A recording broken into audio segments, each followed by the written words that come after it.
Hello everybody, and thank you for tuning in to the weekly report. Biden's tariffs are another nail in the dollar's coffin.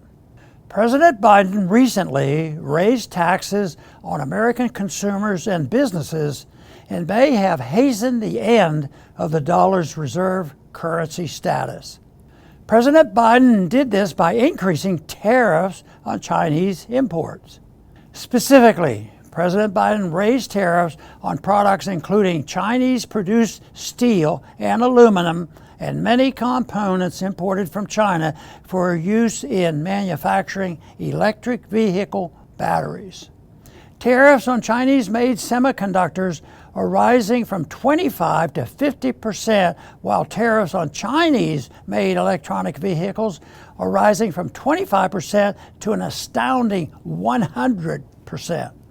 Of course, the cost of these tariffs will be borne by Americans wishing to purchase electric cars and American electric car manufacturers that use materials imported from China.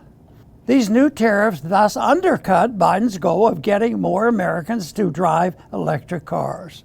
The tariffs on Chinese goods give China even greater incentive to challenge the dollar's world reserve currency status. The same week Biden imposed these tariffs, China's President Xi and Russian President Putin announced they were strengthening their alliance in order to better challenge U.S. military and economic hegemony. This is a reaction to U.S. foreign policy of the post-Cold War era, which has reversed the Richard Nixon-Henry Kissinger strategy of pursuing good relations with China. A part of the announcement recognized use of the Chinese yuan and the Russian ruble for over 90% of the trade between the two countries. This is only the latest challenge to the dollar's world reserve currency status. China's share of the global economy has more than doubled in the last 20 years from 8.9% to 18.5%, while the U.S. share of the global economy has fallen from 20% to 15%.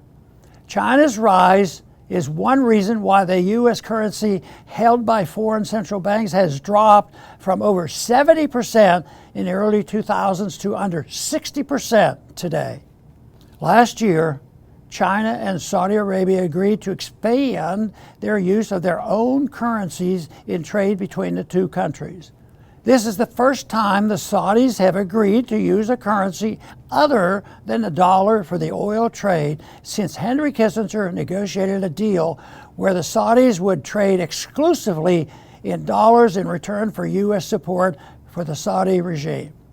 The petrodollar is a major reason why the dollar retained the world reserve currency status after President Nixon severed the last link between the dollar and gold. If the dollar loses its world reserve currency status, the U.S. government would lose the ability to weaponize the dollar.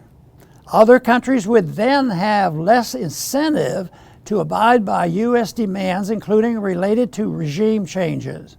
It would also reduce other countries' interest in purchasing U.S. debt instruments. This would increase pressure on the Federal Reserve to monetize the debt, creating more price inflation and leading to a major economic crisis. This will not just end the U.S. military and financial empire abroad. It will also end the welfare state at home. Since both major presidential candidates and most Congress members are not serious about making the changes in foreign, domestic, and monetary policy necessary to avoid the crisis, America will likely face hard times in the near future. However, the end result may be a return to limited constitutional government and a political class that realizes that Ronald Reagan was correct when he told me that no nation has ever abandoned gold and remained great. Thanks for listening.